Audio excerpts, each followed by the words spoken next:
हिंदू हृदय सम्राट बाळासाहेबांचं स्वप्न होतं की अयोध्येत राम मंदिर बांधा आणि काश्मीरचं 370 कलम हटवा.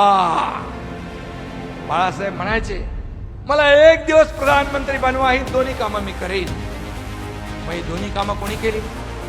या देशाचे प्रधानमंत्री नरेंद्र मोदीजी आणि गृहमंत्री अमित शाह यांनी केली. मग बाळासाहेबांचं स्वप्न साकार करणाऱ्यांना शिव्या आणि बाळासाहेबांनी ज्या काँग्रेसला कायम दूर ठेवलं त्यांच्या नावाने तुम्ही जाणार ओव्या. हे कसलं हिंदुत्व आहे?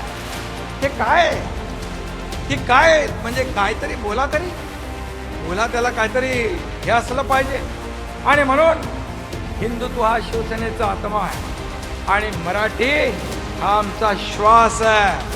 राजकारण आणि मतांसाठी कधी आम्ही हिंदुत्व सोडणार नाही, कधी मराठीला अंतर देणार नाही. एवढा शब्द मी या ठिकाणी आपल्याला द्यायला आलोय.